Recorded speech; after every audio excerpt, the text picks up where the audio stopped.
Hello friends, हम सब जीवन की वास्तविकता से दूर होते जा रहे हैं। हमारे पास जो नहीं है उसको पाने की चाहते हैं। हमें ये पहले से बताया था कि क्या बेस्ट है और हम वैसा कुछ पाने की कोशिश करते हैं। शीशे के सामने खड़े होकर अफर्मेशन दोहराइए कि अफर्मेशंस इतनी ज़रूरी हैं कि I am beautiful, I am beautiful. तो इसका क्या मतलब हुआ कि आप वाकई में सुंदर नहीं हैं और ना ही आप समझते हैं खुद को सुंदर। मैं ज़्यादा हेल्दी हूँ, मैं ज़्यादा खुश हूँ, ज़्यादा जो रियल में खुश है ना, उसे कहने की ज़रूरत ही नहीं है कि वो ज़्यादा खुश है। वो जस्ट खुश है और उसको ये अपने आप को प्रूव करने के लिए वो खुद है, उसे किसी मिरर के सामने खड़े होकर कहने की ज़रूरत नहीं कि वो खुश है।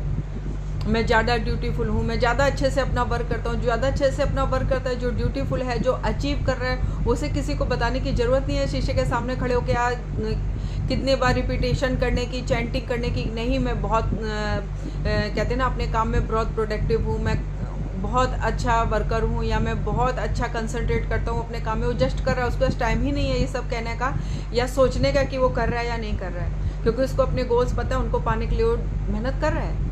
तो इस तरह हमारी जो उपभोक्तावादी संस्कृति हो गई है, कहते हैं ना कंज्यूमर कल्चर है जो हमारा, उसने हमको ये सोचने पर मजबूर कर दिया है कि हम कहीं कुछ कम हैं, हम कम हैं, हम अपनी लाइफ की रियलिटी से दूर भागते जा रहे हैं।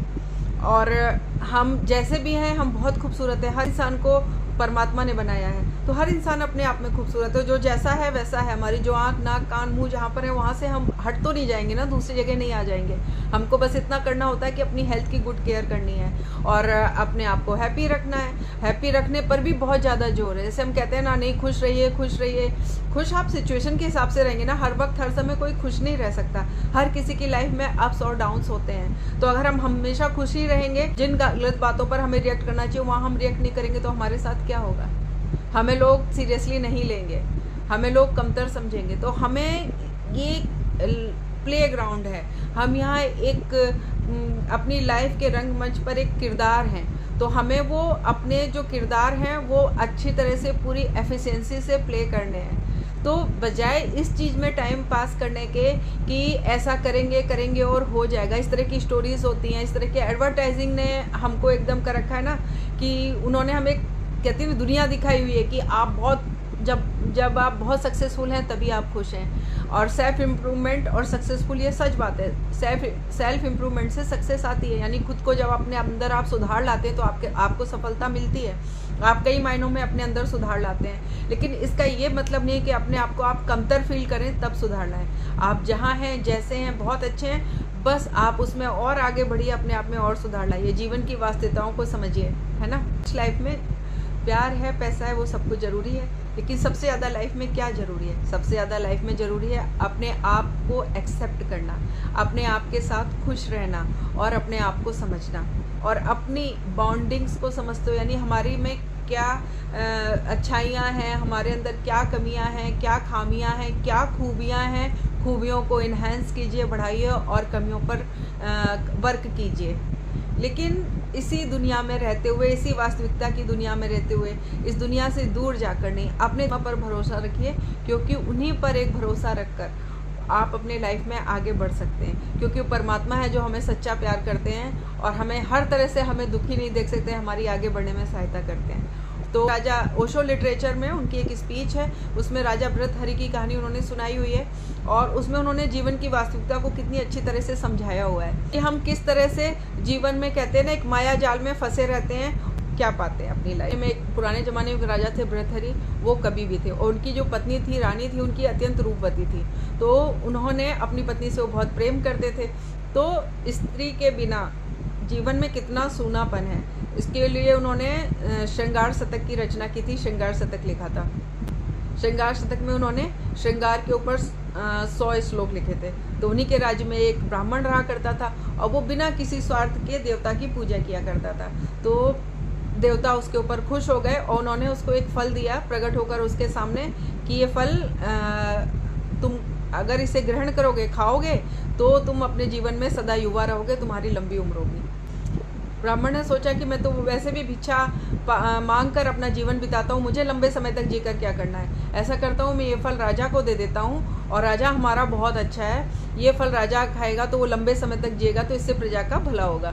तो वो गया राजा के दरबार में, ये फल उसने राजा को दे दिया। राजा को उसने उसके फल के बारे में बताया तो राजा आप ये फल खाने से लंबे समय तक युवा रहेंगे और आपकी लंबी उम्र होगी।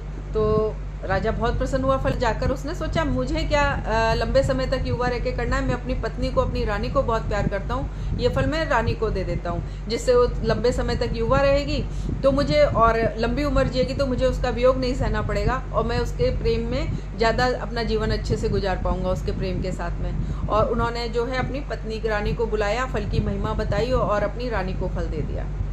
जो रानी थी वो नगर के कोतवाल से प्यार करती थी।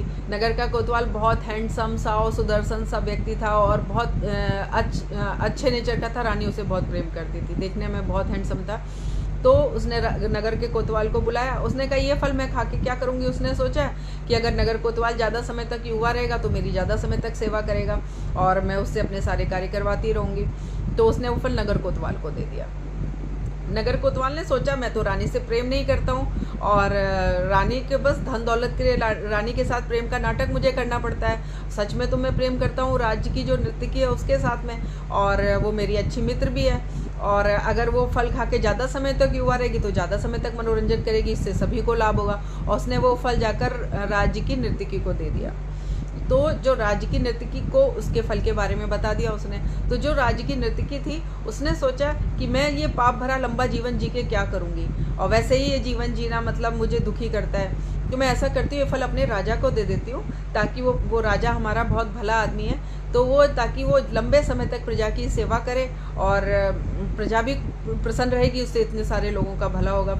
तो जो नर्तकी थी उसने राजा से मिलने का समय मांगा, बहुत मुश्किल से उसे समय मिला और उसने वो फल जाके राजा को दे दिया और साथ ही फल की महिमा के बारे में बताया। जो राजा था वो तो मतलब एकदम फल देख के भौचक्का रह गया, और फिर उसने फल तो ले लिया लेकिन फिर उसने सारा पता लगवाया, सारी जांच करवाई, तो उसे सारी कहानी पता चली। इस जांच को जब उसने पता किया, वो सारी कहानी उसे पता चली, तो उसे इस बात का इतना दुख हुआ कि उसने जो है राजपाट छोड़ दिया, वैरागी ले लिया, और उसने फिर वैरागी शतक लिखा जिसमें 100 श्लोक हैं, जिसमें उसने प्रभु की महिमा, परमात्मा की महिमा और वैरागी के ऊपर जो है वैरागी के ऊपर पूरा वैरागी शतक लिख डाला, और वही पूरा वर्णन है। तो हम लोग जीवन की वास्तविकता से दूर भागकर, हमारे जीवन की वास्तविकता, हम सब एक सोल हैं और हमारी वास्तविकता ये है कि हमें अपने जीवन में हमें जो परिस्थितियाँ मिली है उसमें रहते हुए अच्छे कर्म करके और निरंतर प्रयत्न करते रहना है, अपने में सुधार लाते हुए। बहुत सारी कमियां होती है हमारे यहाँ, लेकिन हमारे अंदर में बहुत सारी कमियां होती हैं, लेकिन इसका ये मतलब नहीं है कि आप अपना जीवन जीना खुशहाली से छोड़ दें या लाइफ को एंजॉय करना छोड़ दें। लाइफ को एंजॉय कीजिए, भरपूर एंजॉय कीजिए, लेकिन इस वास्तविकता के करीब रहिए कि ये जो दुनिया है ये सिर्फ एक पाठशाला है, एक स्कूल है, हम अपना लेसन सीखने आए हैं, भरपूर ज़िंदगी जीने के लिए आए हैं, क्योंकि अगर यहाँ नहीं जिएंगे तो कहाँ जिएंगे। लेकिन उसके लिए हम गलत कामों से बचें, अपने आप को कमतर ना समझें और अपने लाइफ में आगे बढ़ते रहिए। यही जीवन की वास्तविकता है। हमसे सिर्फ सच्चा प्रेम वो परमात्मा करते हैं, जो कि हमें दुखी देख के दुखी हो जाते हैं और हमेशा हमें आगे बढ़ाने की, उठाने की कोशिश करते हैं, हमें हेल्प भेजते, भले ही हम उनको पहचान ना पाते हों। तो फ्रेंड्स, इस प्यारी सी छोटी सी कहानी के साथ में फिर मिलती हूँ। Please like, share and subscribe. नमस्कार।